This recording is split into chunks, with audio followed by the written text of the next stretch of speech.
শুভেচ্ছা এবং অভিনন্দন আমাদের এই চ্যানেলটি দেখার জন্য। তো আজকে আমরা পেয়ে গিয়েছি স্নেহলতা ফার্মার্স প্রডিউসার কোম্পানির একজন সিইও, যিনি কিনা উত্তর 24 পরগনার বাগদা অঞ্চল থেকে আমাদের অফিসে এসেছেন। যে নতুন এফপিসি করা হয়েছে তার সমস্ত ডকুমেন্টেশন এবং একটা ফার্স্ট জেনারেল মিটিং তারা করলেন এবং আমাদের কাছ থেকে একটা কনসালটেশন এবং ট্রেনিং নিলেন যে আগামী দিনে তাদের রাস্তা চলার যে রূপরেখাটা প্রাথমিকভাবে তারা আমাদের কাছ থেকে একটা আইডিয়া নিলেন তারা কি কি কাজ করতে পারেন। যেটা আলোচনার মধ্যে আমরা স্থির করলাম সেটা হচ্ছে যে আমরা পশুপালনের দিকে যেতে পারি, আমরা নার্সারি করতে পারি, আমরা ধানের বীজ তৈরির দিকে যেতে পারি, বীজ বিক্রয় কেন্দ্র বা সার বিক্রয় কেন্দ্র এগুলো আমরা খুলতে পারি। তো সেগুলো ওনারা বোর্ড মিটিংয়ে ওনারা আরো ভালোভাবে স্থির করবেন। তো তার আগে দাদার সঙ্গে একটু পরিচয় করে দিই। নমস্কার দাদা। আপনার নামটা একটু বলুন। শুভঙ্কর পাল। হ্যাঁ, ছোট্ট করে যদি একটু পরিচয় আপনি কি করেন? আমি কর্পোরেট সেক্টরে কাজ করি, যারা আমার পরিবার কৃষি কাজের সঙ্গে যুক্ত, এবং আমি দাদার সংস্পর্শে এসেছি। দাদার ভিডিও আমি ইউটিউবে দেখে সেখান থেকে আমি এফপিসির আইডিয়াটা মাথায় আসে এবং আমি আমার যে কিছু বন্ধু কৃষক তাদেরকে নিয়ে আমি যে এফপিসি করবো এবং তারপরে দাদার সংযোগে আসার পরে দাদার সঙ্গে কথা বলে বিভিন্ন ডকুমেন্টস দেওয়ার একটা প্রসিডিওর ছিল, সেই প্রসিডিওরের মাধ্যমে আমরা গিয়ে খুব অল্প সময়ের মধ্যে আমরা এফপিসিটা তৈরি করতে পেরেছি এবং দাদা আমাদেরকে সম্পূর্ণভাবে গাইড করেছে, দাদা এবং দাদার অফিস। সো আমরা দাদার কাছে খুবই কৃতজ্ঞ এবং ধন্যবাদ জানাই। ধন্যবাদ আপনাকে।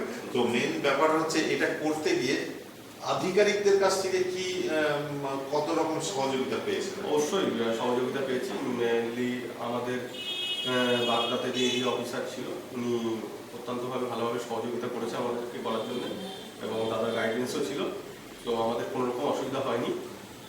ঠিক। আর এটা দিয়ে আপনারা যে করেছেন এটার মানে কি ভবিষ্যৎ পরিকল্পনা নিয়ে এটা আপনি করছেন? আমি চাইছি যে প্রত্যন্ত এলাকায় যে বিশেষ করে পশুপালন এবং আমাদের উত্তর 24 পরগনা জেলায় যে বিপুল পরিমাণে সবজি চাষ হয় এবং এই সবজিটাকে শুধু পশ্চিমবঙ্গের ভিতরে না, দেশের বিভিন্ন প্রান্তে এবং বিদেশেও যাতে আমরা পাঠাতে পারি এবং এইভাবে প্রত্যেক কৃষক যাতে আমাদের সঙ্গে যুক্ত হতে পারে, এই পরিকল্পনা নিয়ে আমি। তো আপনি কি এই এফপিসির মানে আগামী দিনের আগামী প্রজন্মের এই এফপিসি মডেলে যে আমরা যে কাজ শুরু করেছি আমরা করছি, তো এই কাজের কোনো মানে ইয়ে দেখতে পাচ্ছেন, মানে ভবিষ্যৎ দেখতে পাচ্ছেন? অবশ্যই অবশ্যই। যদি আমি নিজে থেকে এটা করতে যেতাম তাহলে আমাকে বিভিন্ন সমস্যার সম্মুখীন হতে হতো, কিন্তু যখন আমি এফপিসির মাধ্যমে কোনো কিছু করতে যাব তখন আমাকে অনেক সমস্যা, সেটা আধিকারিক লেভেল থেকে এবং এফপিসি যেমন আমাদের গাইডেন্স আছে দাদা, তো সবার তরফ থেকে আমাদের অনেক সহযোগিতা আসবে যেন আমরা এটা সংঘবদ্ধভাবে করছি। তো সংঘবদ্ধ কাজে সহযোগিতা অনেক বেশি ভালো পাওয়া যায়। ঠিক। তো এই বিষয়ে আমরা আরো আলোচনা করব যাতে এফপিসিটা প্রান্তিক মানে মানে চাষিরাও তাদের এলাকাতে তৈরি হয় এবং দাদাদের মতন যারা রয়েছেন মানে এই বয়সে তাদের হয়তো পরিবারের কেউ না কেউ চাষের সঙ্গে যুক্ত আছে, চাষি যোগ মানে তারা কৃষক বা কৃষিকাজের সঙ্গে যুক্ত আছেন ওনারা। তো তারাও কিন্তু চিন্তা ভাবনা করে আজকে কিন্তু একটা কোম্পানির ডাইরেক্টর রয়েছে।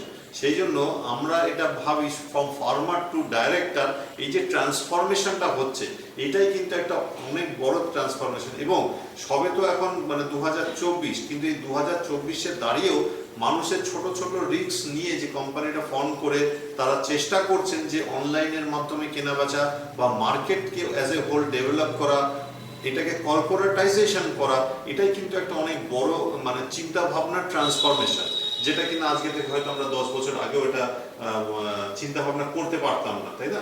তো এই ডিজিটাল যুগে এসেও আমরা যদি আমাদের এগ্রিকালচার সেক্টরটাকেও যদি আমরা করতে না পারি ডিজিটালাইজেশন বা মার্কেটিংটাকে ডিজিটালাইজেশন এবং আমরা যে চাষ করছি সেটাকে কমার্শিয়ালাইজেশন যদি করতে না পারি, তাহলে কিন্তু আমাদের যে বেনিফিটটা অ্যাকচুয়ালি হওয়ার কথা সেই বেনিফিটটা অন্য কেউ নিয়ে চলে যাবে, তাই তো? মানে আমরা যদি এই জিনিসটাকে কোনো কৃষকের হাত ধরে যদি আমরা না করতে পারি, হয়তো দেখা গেল অন্য প্রদেশ থেকে কেউ এসে আমার মালটা কিনে নিয়ে চলে গেল, তাই না? বেনিফিটটা তো সেই করে নিচ্ছে। তো আপনি দর্শক বন্ধুদের উদ্দেশ্যে আর কিছু বলতে চাইছেন? মেনলি এফপিসি করলে একটা কৃষক শুধু কৃষক থাকে না, তখন সে সেই কৃষি পণ্য উৎপাদনের সাথে সাথে কৃষি পণ্য বিক্রির যে কর্পোরেট সার্কেলে প্রত্যাবর্তন একটা করা, জিনিসটা তৈরি করলেই হবে না, সেটাকে তো আবার বিপণন করতে হবে। সেই জায়গাটা এফপিসি একটা বড় দরজা বলতে পারেন, বড় ভূমিকা বড় পালন দরজা বলতে পারেন, বড় ভূমিকা পালন করতে পারে। তো অন্যান্য কৃষকদেরও উচিত এফপিসির মাধ্যমে নিজের কৃষি সামগ্রীকে বিক্রি মানে কানেক্ট করেই বিক্রি করা। সেই জন্য এফপিসির মাধ্যমে যুক্ত হওয়ার জন্য আমি অনুগ্রহ করি। ঠিক আছে, আমি আপনাদের এই সার্টিফিকেটটা আপনাদের হাতে তুলে দিই এবং তুলে দিয়ে প্রথমে আপনাদের যে লিগ্যাল যে কাগজগুলো রয়েছে সেই কাগজগুলো আপনাদেরকে তুলে দিই এবং এটার যথাযথ সম্মান দিয়ে আপনারা পরিচালনা করবেন আপনাদের কোম্পানিটাকে। অবশ্যই চেষ্টা করব। এখানে সমস্ত কিছু রয়েছে এবং এটার সঙ্গে সঙ্গে যে এটার যে সার্টিফিকেট, সেই সার্টিফিকেটটাও আমি আপনাদেরকে তুলে দিলাম।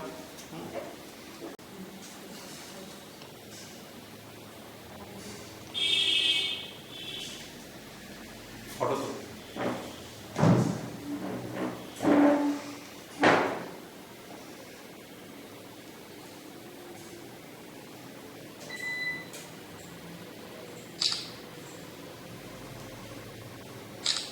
ঠিক, অনেক ধন্যবাদ। ধন্যবাদ।